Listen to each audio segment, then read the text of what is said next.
Hey, what's going on? We're in it. We're recording. We're set How up. are you doing? Are you snowed in? No. We are snowed in. We have Ooh. this weird situation where there's like a 3 or 4 inch crust on top of the snow, just strong enough that sometimes it holds me up and sometimes I suddenly fall through it. So we can't really go that much far, but there is a cleared path on the road. I can't get my car to it, but I could walk to the store. So we may do that later. Huge. Yeah, no, we got a good bit of snow, but yeah, all plowed out and everything. No big deal. Just quickly at the top of the program, a couple things up above in the nest for posterity's sake, right? Been promoting stuff that was put out last year. This is the 1-year anniversary of investigating the Pied Piper of Hamelin. Ebook, audiobook based on the video series Chris E. Pressman and I did in August of 2024, I think, actually. Over on Substack, there are monthly articles coming out on the personal branding workbook and video series. The first introductory segment is up there. You can look for the first lesson segment next month. We'll be working our way through that, one a month through the duration of 2026. Also, podcast session from 2 weeks ago is up. If you haven't listened back to that, it is available on all of your favorite platforms. And also want to shout out to the Raconteur Press folks who, let me talk with them, their whole team, and be able to, pick their brain and hear about what they're working on for this year. For today, we'll do a little bit of a mix of stuff on the program because we're going to do a little bit of the, updates on progress. And then, we'll talk about the announcement that was in the tweet for this space and some of the plans that go along with that. For now, and anybody that's hanging out, if you would like to come up and chat about your work or talk about the anthology project that we're kicking around, feel free to grab a mic and come on up. For the meantime, Heidi, Jaji, how are you? How is your progress? What is going on? I think you guys know what I'm working on, but let's hear about you guys. Well, I'm working on a short story. Good. So I got about 1,000 words of that down yesterday. So crushing it. And I spent about a week sort of planning it out in my head, to make sure that it was a short story before I truly began. You may understand why I did this. Because the last time I did that, I did it up in novella. So this one I worked out a little bit better. I'm working on editing the fort, and I got a little just pissed off at myself, to be blunt, because I've been sitting on this blasted draft for far too long. I should have been through it last year, and shame on me. So there's that. I got life stuff. My kid's in Nashville, so I've been a little concerned about him, but all is well.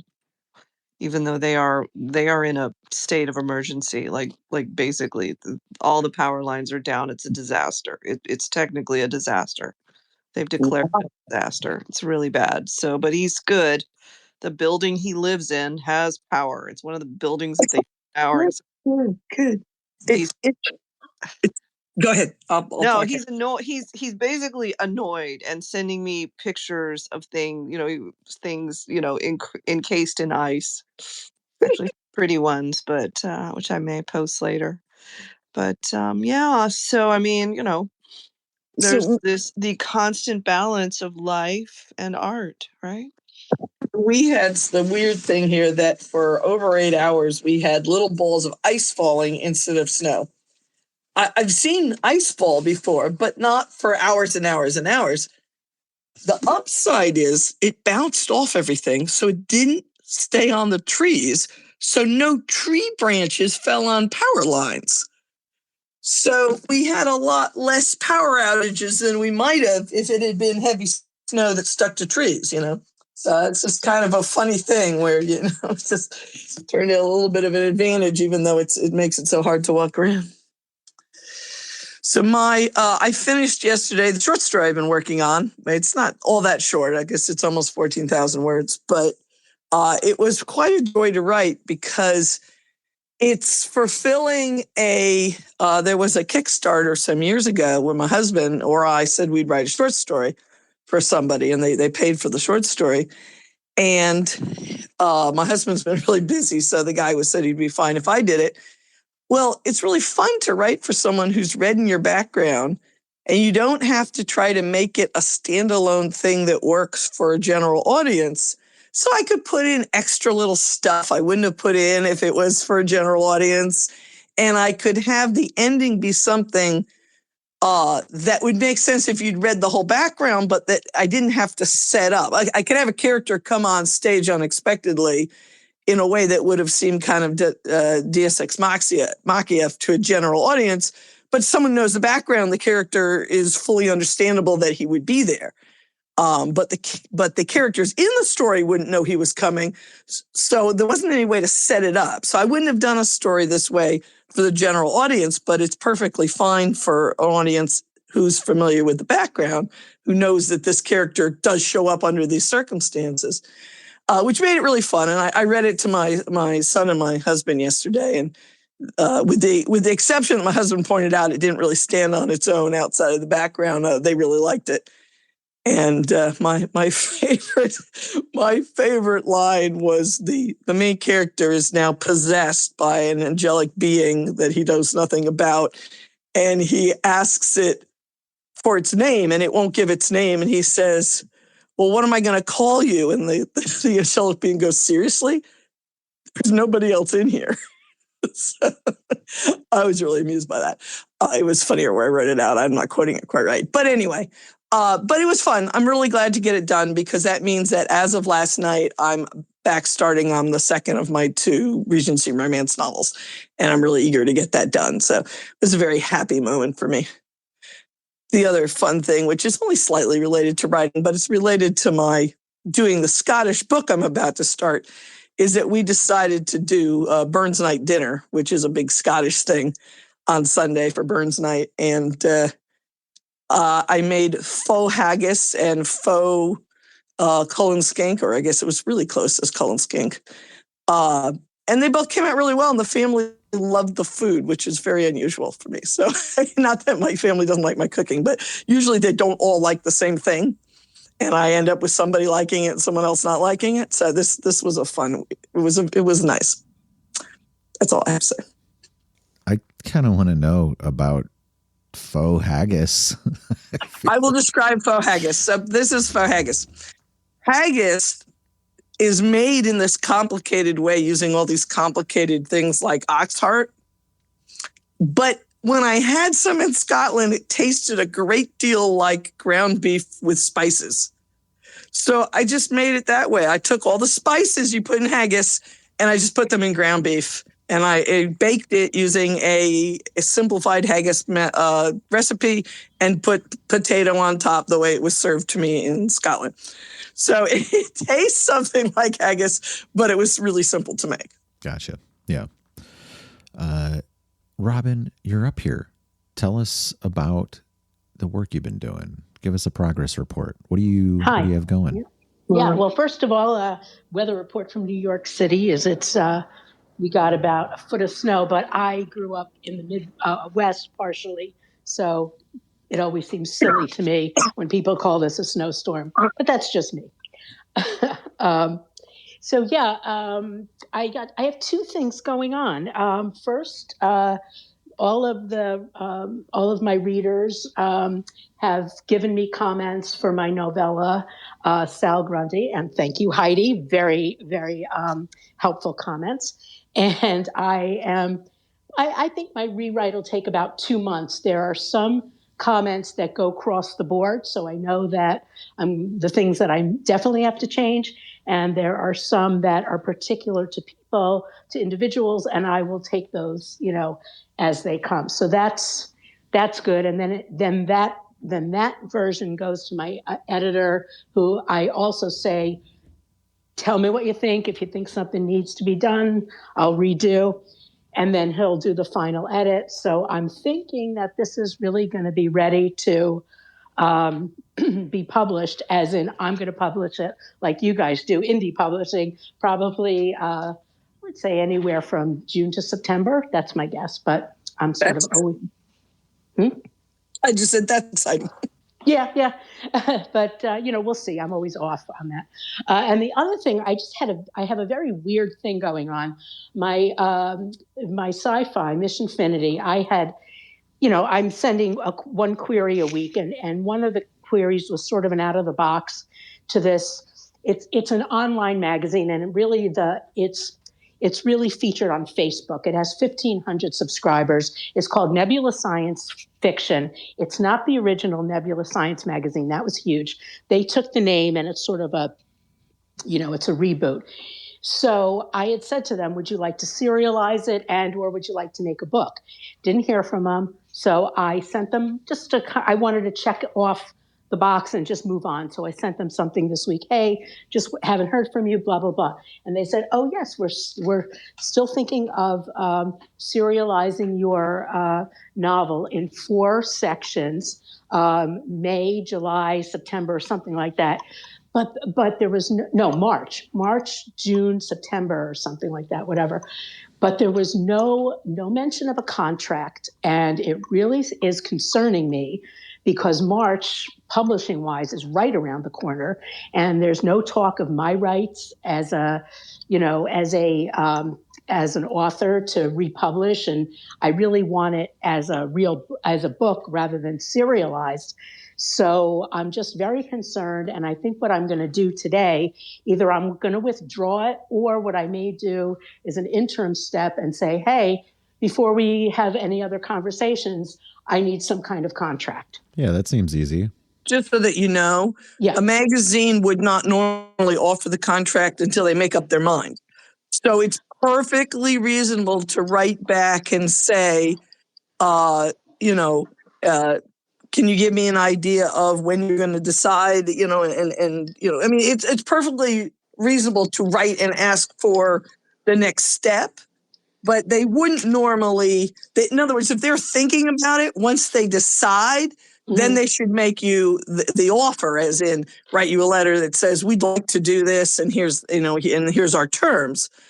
But there's nothing wrong with you writing back, asking for clarification, asking if they, when they're going to make up their mind, whatever you want for the next step. That's perfectly fine. Yeah. And again, I'm a little bit on the fence because, like I said, it's a Facebook platform. It's 1,500 subscribers, which is something, but it's not huge. And I had really, when I originally sent them my query or my sort of pitch, I said, hey, would you like to serialize it? And at the end, I'd really like a printed book now that it would already be in print. All you have to do is sort of compile it. So I don't know. I don't feel very confident. I feel like I might be doing the wrong thing saying yes to this. Well, you can write back and say, will there be a printed book at the end? If so, I'm interested. If not, I'd like to withdraw it. It's perfectly fine for you to put it in the terms that you want, because it's in the old days, we used to have to be super careful about certain things because there was a small number of publishers and they all talked to each other. Right. And if you did certain things wrong, it would get you in a lot of trouble. But there's nothing like that now. And even then, it was perfectly fine to say, I want clarifications. I want to know what the terms are. So I would write them, just a nice note saying, that you start with, something positive, that you're delighted they're interested, but can they clarify these points? Right. And then if you don't even need to say anything about withdrawing, just ask for clarification about the publishing. If they say yes, ask to see what their terms are going to be. You can ask to see, what are the terms going to be if you decide to do this. And if they say no, then you can say, no, thanks. I really appreciate it, but I'm really looking for a book. I was just concerned because, I'm the one who reached out to them, and they were like, "Oh yeah, and BTW, we might publish the first installment in March." What? Yeah, March is pretty close. They need to make up their mind quickly. You could just write as your first thing, just write and say, "Can you tell me the terms?" Because if they say we'd like to take it non-exclusive, it might be worth it. Someone might enjoy it. If they say we're going to have it for a year, you might, go, well, I don't know. You know what I mean? So Right. asking them what their normal terms are might be the best first step. Right. I know that they don't have normal terms because Mission Infinity would be the first book to be serialized in this is a first for them. I'm the one who suggested it's kind of cool that they want to do that. I mean, that suggests that they like it. So I have a question real quick while you guys are going, Robin. Yeah. Have they serialized other releases in their publication? Do you know? I'm gonna say I don't think so. I don't know. I just reached out to them sort of with an out of the box idea. Sure. I didn't reach out to them because there were other serialized things. I can look. I just Yeah. No, it's all good. I was just kind of curious because I don't know. I think that I think that like it could be the right sort of scenario with the proper rights sort of being retained by you, but given whatever kind of time scale, if they're talking about serializing it over almost the duration of 2026, and then they're going to want to kind of have exclusivity for X period of time. Right. Unless they're going to like get into that book side of thing. Jaji, your mic's open. Basically, then that might push you even further out in terms of discussing getting your physical copy out into the world with, either them or another publisher or however it is that you kind of want to pursue that. I think if I were you, I would be doing kind of the things that Jaji's talking about by like initiating the questions and kind of moving things forward. Because again, March is not that far away, and no, it seems it's not an incredibly tight timeline, but I mean, it's enough. Yeah. Okay. Thank you. Ask them their terms and ask them if they're planning to put a book out at the end, and then go from there. Right. Thank you. Yeah. Okay. I will. I'll draft my letter this afternoon. Even in addition to that, like just saying like, even if they have no intention of putting out a book, the extension beyond that is to say, if you do serialize this, what sort of restrictions does that place on you to put it out other places? Because I mean, there's been lots of popular books, from the mid 20th century and earlier that were serialized and then put out through traditional publishing houses too. Yeah, that was also one of sort of my secret kind of plans. Oh, well, if it gets serialized, maybe an agent will pick it up, or maybe a publishing house will say, hey, we can use this as a full-length book. A lot of the books we think of as books now, like Dickens and Jane Austen and people like that, were released in pieces, serialized when they first came out. That was like the main way things were done 200 years ago. And Dune too, even. Yeah, in fact, a lot of the early science fiction stories. My husband will talk about all these early science fiction books. He's like, "Oh yeah, we had them until all his old magazines molded, but before that, he actually had a lot of the stories in magazine form. Oh yeah, I read that when it was out in, they changed their name, so I don't remember what Analog or Amazing was called back then. But he'll refer to the original ones and stuff. And sadly, some water got into the magazines, and a lot of them were ruined and they turned moldy. But before that, he had a really nice collection that probably was worth money to collectors of all these old stories in their original form. I'll give a quick update on the stuff that I'm working on right now. Cask of Amontillado was approved last week, Wednesday or Thursday. I don't remember exactly. I expected it to be into distribution on a couple of platforms by now. It's not. I don't know what's going on with that. It's taking a little while for it to get placed into the systems. Like Apple and Barnes and Noble and Google and Kobo and the rest.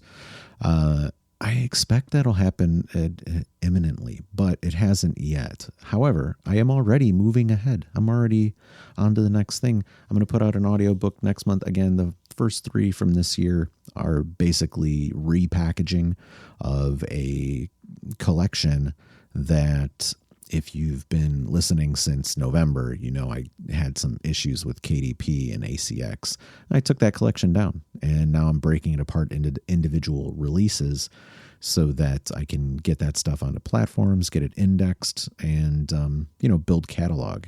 So the next one that I'm in now, and I don't have any apprehension about announcing these things because these were already, released as a collection for the last 4 years.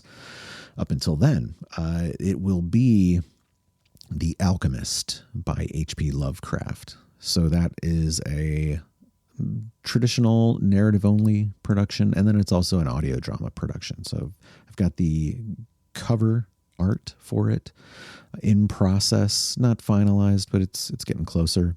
I'm dialing in on little things. I need to do a little bit of tweaking of the audio. I'll probably do an audio session tomorrow just to clean that up because it's very minimal what needs to be altered. And then after that, a little bit of the promo stuff. I think I've already done some of the editorial promo prep for that. But, I do like a little promo video. So I want to put that out. Need to do the voiceover for it. For the folks hanging out, if you want to give us an update on what you've been working on, grab a mic. This is an open conversation. Otherwise, we are probably going to roll into one of the more interesting things we're going to do this year collectively as a group with the Writer's Block and the Based Book Sale, which is an anthology collection. If you were here, what was it, last week? We kind of started kicking the idea around, and or maybe it was 2 weeks ago, actually, now that I think about it. I feel like it was 2 weeks ago. I think you're right. Yeah. I have one more update that you remind me of, which I'll say really quick, and that is that after a 6-month hiatus because she had to hand make a wedding dress for her daughter, my narrator is back on. She has sent me the next chapter of my book 6. So my project of having an ebook for book 6 is finally underway again, and I'm very happy about that. Nice. So, it's all these little things that kind of stack up, right? We try to put these blocks together, and then eventually we've got some structure, and you can kind of take a step back from it and look and say, I have achieved a thing. When you're placing the first block, it doesn't seem like much, but a little bit at a time, and all of a sudden, you got a thing you can kind of walk inside and admire. So, anthology collection. Do you guys want to give us some of the details on that? So I believe what we're talking about now is basically a kind of base book anthology, an adjunct to the base book sale. Not that, in that we reach out to the same people and to everyone here, of course. And that it could be promoted not only but partly through the base book sale, because people there might be interested in picking up an anthology with stories by people whose novels are in the sale. So they get a little, you can see a whole bunch of authors at once and pick one that you like. And I believe that we've settled on the topic of relics. Is that correct? Yes, we did. So the concept of the relic, which can be anything that connects one. Well, how would you describe a relic? A leftover artifact from a culture, Yeah, something that connects you to culture, to the past, to something. It's funny, the thing I think about, I don't know what's popped into my head, was that Star Trek episode, The Next Generation, where Picard finds the flute. You know how he's brought into that world that disappeared? Oh, only loosely, only bare. I believe, like, I can kind of remember like a little hazy bit of this. I know. And he lives an entire life in this dying world. And in the capsule, that's all that's left of this world is the little flute he learned to play. And it's a beautiful episode. It's kind of like, anyway, for Star Trek people, you'll know exactly the one I'm talking about. But anyway, a relic, right? So I mean, I think that there's a lot of fodder for that, having a relic in a It's it, story. There's a lot of ways you can go with that. And it'll be kind of interesting to see how a bunch of different writers approach that. I use the word the same way you just described, but I only recently, like within the last, I don't know, 6 months or something, realized that in the Catholic world, the word relic has a technical term, and it means a bone or body part of a saint. And every Catholic church is supposed to have a relic in the altar. So they dig people up who they think are saints and spread their body parts around. Well, It's if you kind of see, weird. we have the Well, catacomb I guess saint. it's normal if you're Catholic, but it's strange if you didn't realize it was going on. So, Well, you know the catacomb saints, right? yeah. Those are wild. Those are pretty wild to see. It's an entire. A lot of times it's encased in glass. You can see the entire skeleton Yeah, in a yeah. outfit. It's wild. There are places where they have bodies that for some reason haven't rotted. It's one of the things that indicates apparently that a person might be a saint, and they have the whole body. By the way, if you're ever interested, if you'd like to see the catacombs, but you don't want to travel to Italy, and you ever make it to DC, there is in DC a monastery, a Franciscan monastery. I can't read, it's like the Monastery of the Holy Land or something like that. And they have reproduced like 5 or 7 holy sites so that you can visit them in by just walking around the monastery grounds. And one of the things they have is a small catacomb. And you can go down there, they'll give you a tour and tell you all about the real ones. And they have the like reproductions of the kind of paintings that were down there that were Roman and stuff like that. It's just a really cool place to visit. It's like you go to Lourdes and you go to the temple on the mount and stuff, all within like, 200 or 300 feet, It's a really interesting experience. The whole church itself is built so that one side of it looks like the tomb, the way it looks now where Jesus was, the way it looks now in Jerusalem. And the other side is the exact distance away and it has where he was crucified with pictures and stuff. And apparently people who've been there say that the tomb part looks correct. So it's a neat thing that nobody ever advertises, but if you ever go to DC and you want to see what these things are like, either for religious reasons or for, writer reasons of wanting to get a sense of these things, they have a little version of, where he was born and a bunch of other things. So it's a cool thing. And it's neat to think as a writer that you can put in, talking of relics, you can put into stories little relics or reminders of other places in your world like these guys are. It's kind of a neat place. I like the topic and its versatility broadly. It allows you to kind of go anywhere or anytime, approach from any angle as well. I just think it's probably conceptually something that any writer could get into and explore and discover a short story, or, let's not limit ourselves here. Maybe you have some poetry that works along those same lines. This is the first time we're doing this, so we want to remain flexible and also welcoming to variety. I think we don't necessarily have a limit on what we're going to take format wise, though I think we do want to kind of cap things out at maybe 10,000 words, which allows us to have a good number of submissions, provided that we get them. There's, a few other timeline things. Today we're announcing the project, most publicly, but we're going to open up submissions next month, ideally on February 1st. That's, I think, our target date, and we're going to leave the submission window open until maybe May 3rd or something like that. That hasn't been totally finalized. Waiting on Hans to get back to me about what some of the other plans for the based book sale are, so we can kind of navigate around that. But I think it'll probably be early May.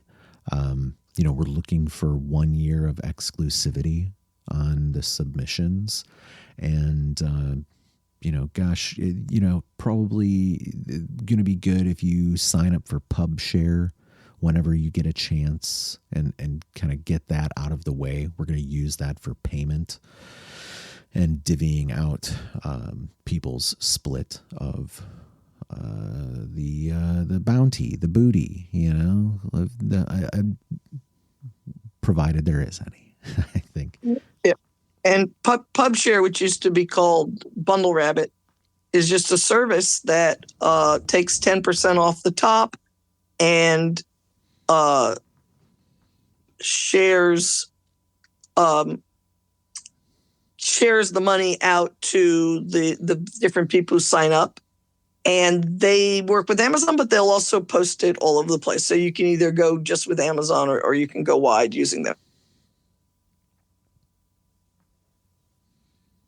So I guess what I would add here is, if you are not following the based book sale either on social or subscribe to the Substack, you probably want to do that so that you get the alert, or you're on the inside track. Let's put it that way, to get the information as soon as we finalize and put it out.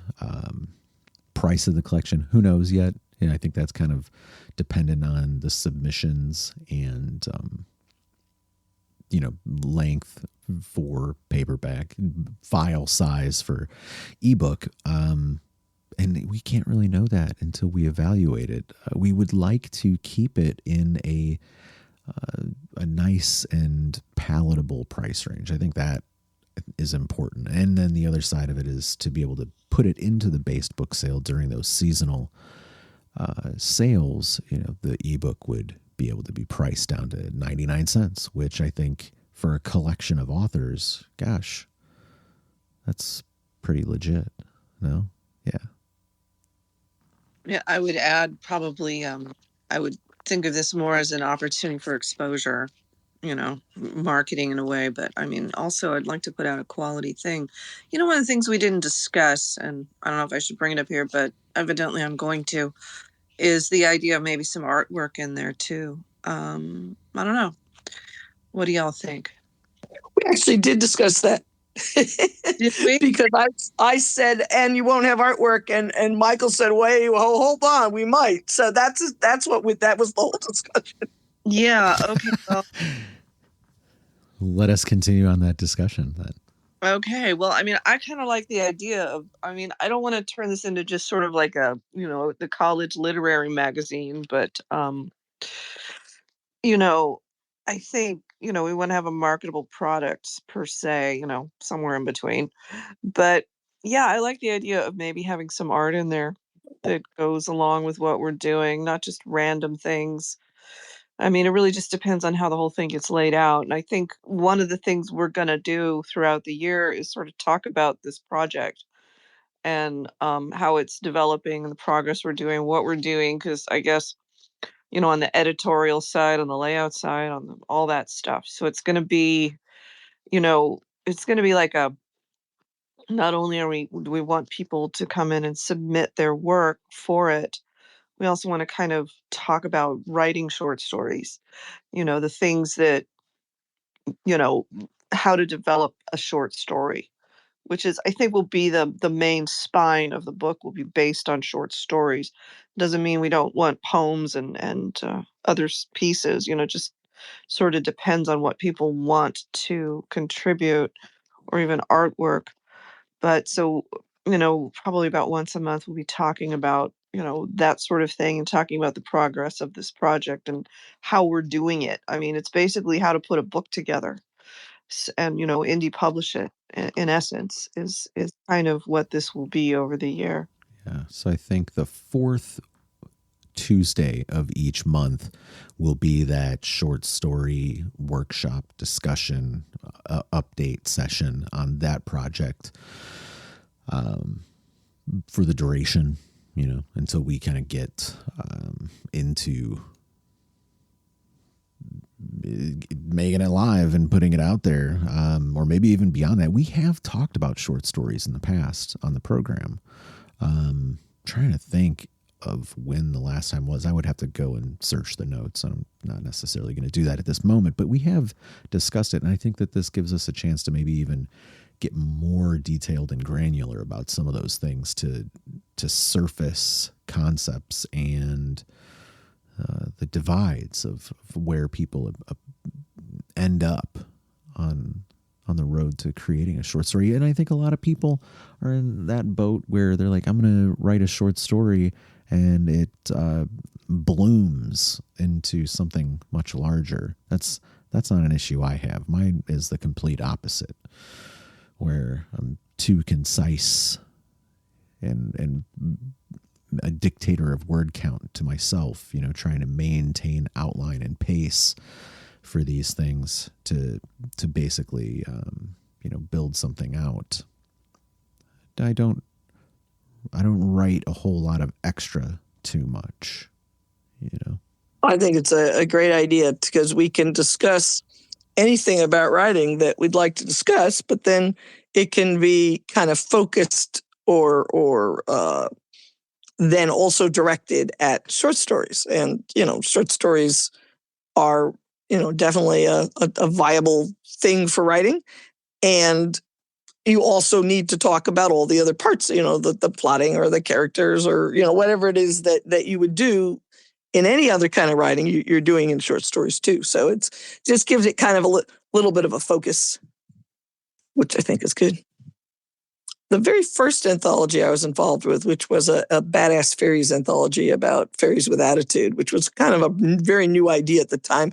It was before urban fantasy became a thing, so there weren't stories like that out there at the time.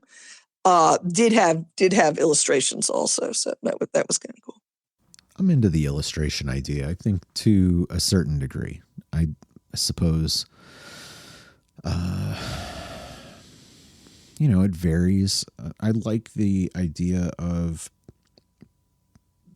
artists maybe participating in some capacity there, or, there are people that write that are also artists, and that's basically how we did it. It was the pictures were done by artists who either are also the writers or who are also part of the same group, and they volunteered to illustrate some of the stories. Not every story, I don't think, had a picture, but maybe let's say, there were seven pictures out of I don't remember how many stories. But, it can be fun.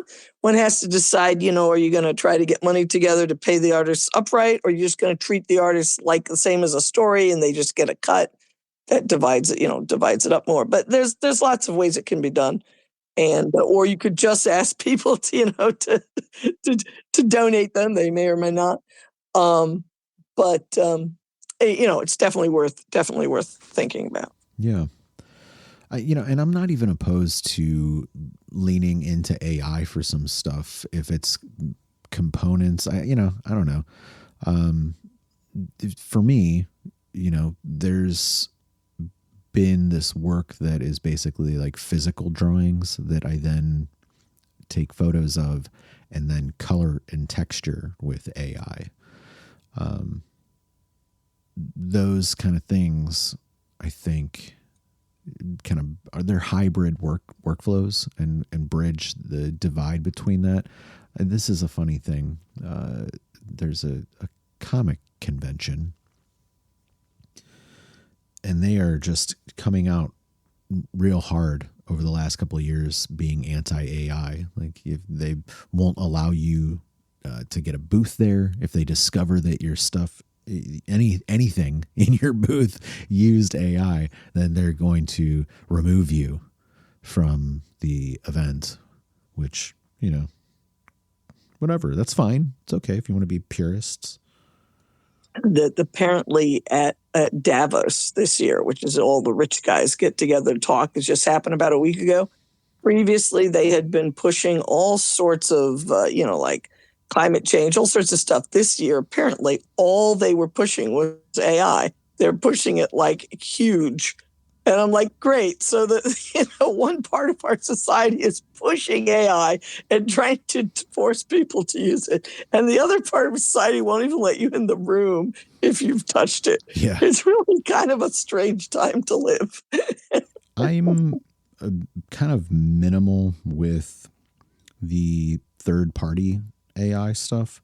Locally, I run like open source models that are viable for commercial use. However, my computer is not good enough to process video, to generate video. That's not to say that there aren't good models for that run locally. There are, but they are also computationally intensive. So the requirements are beyond my, hardware at this point. Maybe that changes at some point, but for the meantime, I still have to rely on these third-party video producers, video generation platforms when I'm working on this stuff, which it is what it is. Like at scale, is it better for them to generate it than for me to generate it locally? I don't know. It's real hard to tell. I have friends who generate video locally, and you might be looking at like a minute to generate a 4 to 7 second clip, which is not that bad in the grand scheme of things. There are some platforms that take that long when they're backed up. So it is what it is. That said, the idea that you're kind of beholden to those companies in any sort of sense, and they are certainly like positioning themselves and posturing to work with like Hollywood and more traditional video production work and stuff like that. So they have to be these kind of catch-all, lowest common denominator kind of approaches in some cases, or in other cases, they're based in locations overseas where they have different jurisdictional issues. One platform gave me a slew of credits, like the very tail end of 2025. They were good for the duration of this month, but they watermark it. And like, I can't have a watermark on my work. I can't. Yeah. So they're just, who cares? Whatever they're doing, it's just kind of basically, that's not good. Not viable. Yeah. In terms of the artwork, I'm a supporter. Heidi, you dabble with that kind of stuff too, and do design.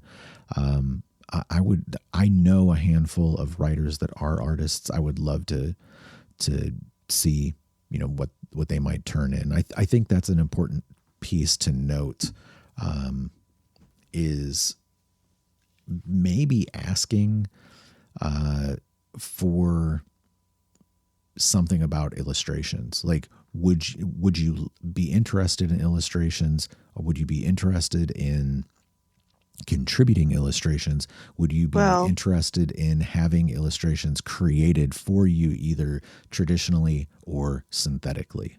Heidi, what are you going to say?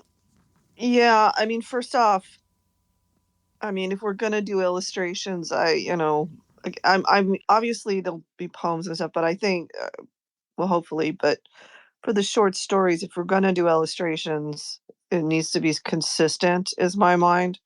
Secondly, so it would be like every sort of story or even poem has some sort of visual with it.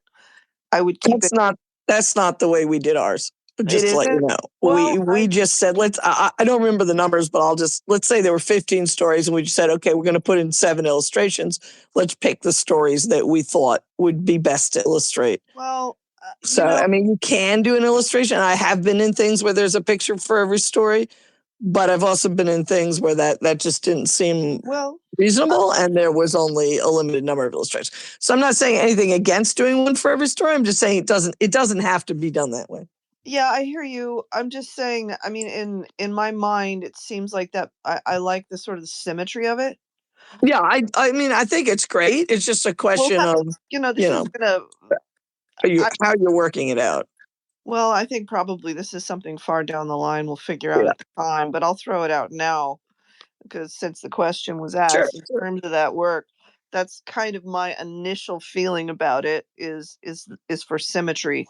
And so that would be my first thing. In terms of the AI thing, it's like, to me, Davos is doing it because they want to control everybody, and they can do it. Oh yeah, I think they don't have the manpower to do it themselves, so they'll have the AI do it. So that has nothing to do with illustrations or art or I don't know, anything else. Beta feedback from AI, absolutely, or absolutely.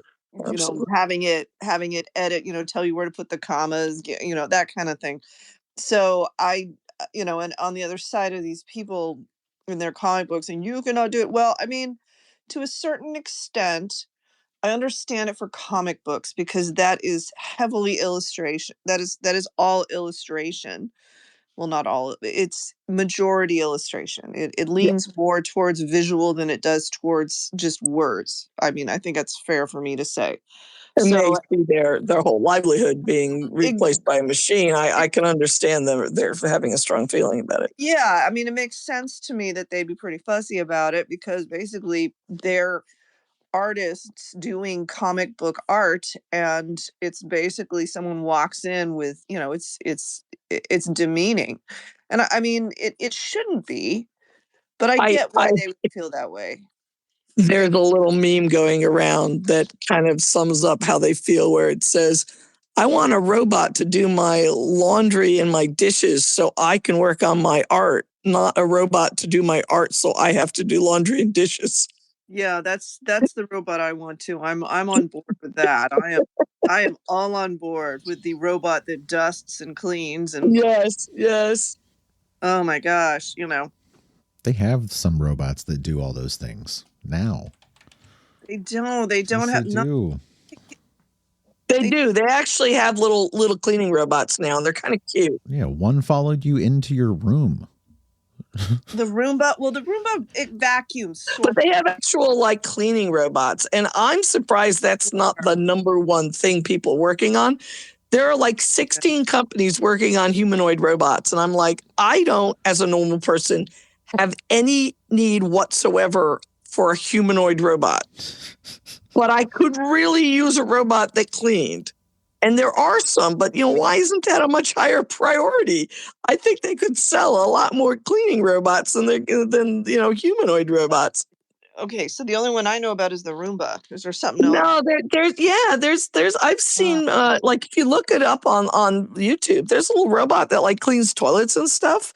I mean, they're working on these cleaning robots, and this one looks almost like kind of a extended bucket or something. I mean, it doesn't look anything like a human being. It's just a little boxy thing.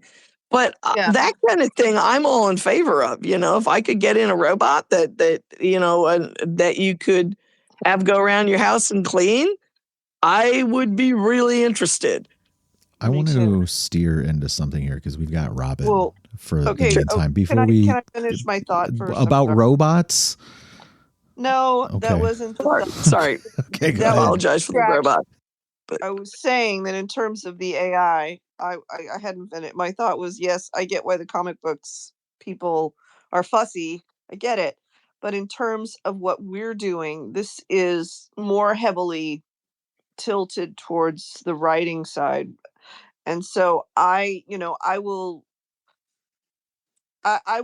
use a combination of AI art, like what you're saying, Michael. It's like you'll create something with AI, but then you will fine tune it so it's no longer just the AI, and that's sort of the definition that Amazon put forth with images. It's like when you post, when you publish something via KDP or Amazon, they'll ask you, did you use any AI? And the question is this straight AI? Is this altered? Is this, heavily altered, So, I mean, this is the thing. I mean, so the only thing I would say about it is if we need to kind of make a clean decision, because if artists want to do their own illustrations, are they going to be offended if there's a combination within this? I'm of the mind that we can have a combination of different types of art. As long as it's fairly labeled, I think. And obviously, if you're doing an AI art piece, maybe that doesn't count. If someone actually did a piece of art, I would say that they should get a percentage. If someone's, it depends, right? Well, we can talk about this more, but so I'm not opposed to it. I think it's silly to get really bent out of shape about it from the perspective of what we're doing here. And I get why artists are fussy because they feel like they're going to be replaced. But the more I mess with AI, the more I realize it really can't replace what people do. It can enhance it.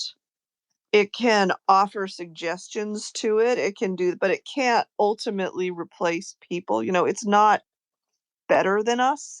And I think people need to kind of understand that. I mean, maybe it's faster, but it's not necessarily better. I mean, just consider how if you put in a prompt for um an image, how many times you have to go fuss with it to get anything near what you're thinking. It's no different than drawing a picture. It's sort of like how many practice sketches do you need to make before you can get the painting right? It's sort of the same process. And there's sort of a human guiding the whole thing.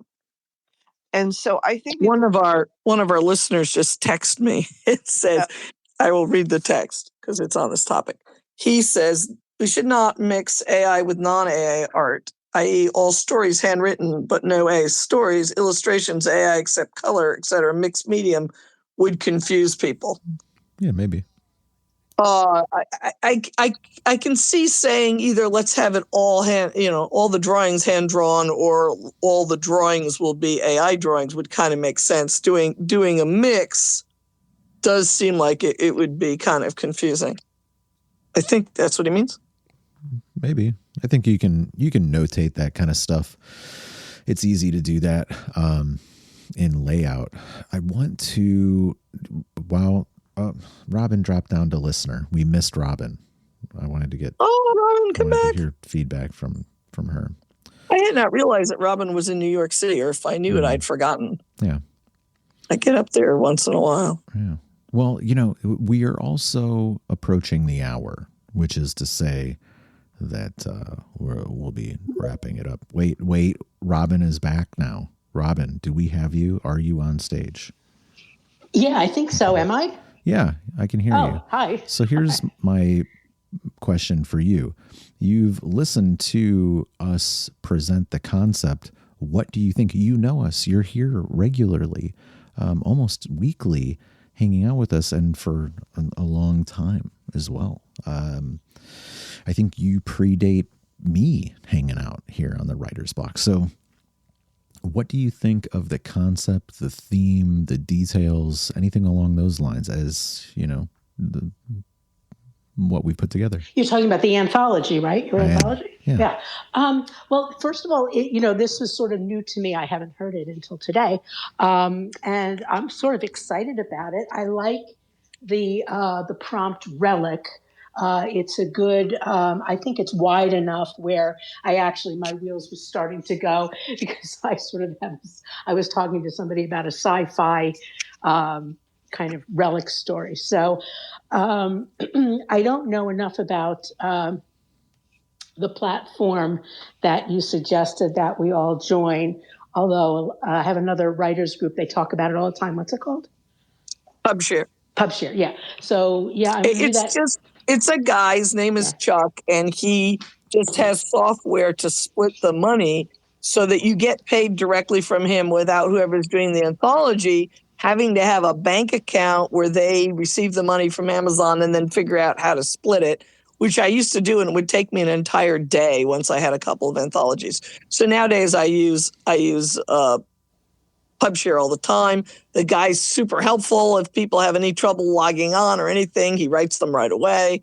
And it's, you can, you get a royalty. You can look at royalty reports and stuff on it. It's a very pleasant platform to work with, and it's just it's just like a little middleman.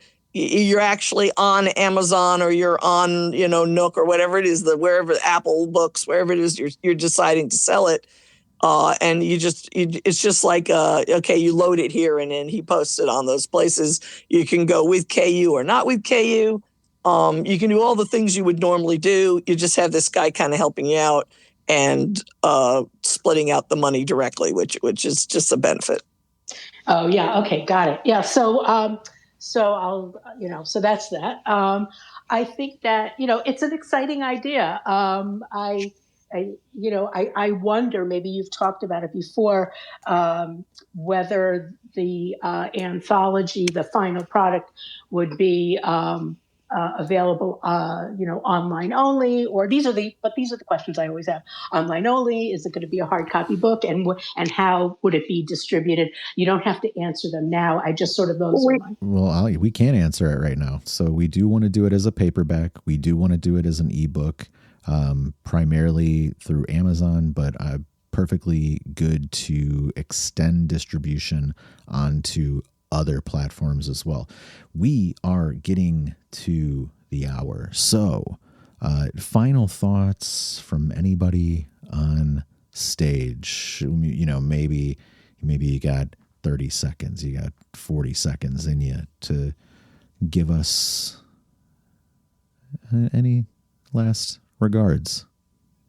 I would just say that, this is fluid at this point. I mean, we have a general idea of what we're going to do and sort of everything we talked about, but the specifics we're going to be developing over the year. That's the one thing I would say. So there's a lot of fluidity going on. Obviously, we'll stick with Relics as a theme. We'll stick with a short story, limited, roughly 10,000 words tops. That sort of thing, but this is fluid at the moment. Would you guys agree with that? And that's kind of what I would say. I think absolutely. Jaji, Robin? Absolutely, I agree. That's all. I don't really have anything else. I'm excited about this project.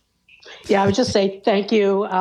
You're very helpful always, and especially today with my sort of quandary and anxiety about that nebulous sci-fi thing. I think I have a good direction to go. So thank you with that. And thank you for Heidi for beta reading for me. Very helpful. Oh no, I'm happy to do it. You've done it for me.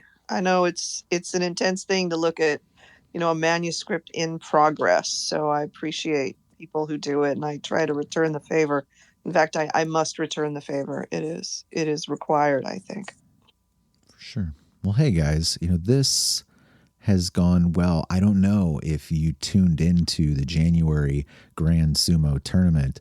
Aonishki, the Ukrainian phenom, has won back-to-back tournaments. He's looking unstoppable.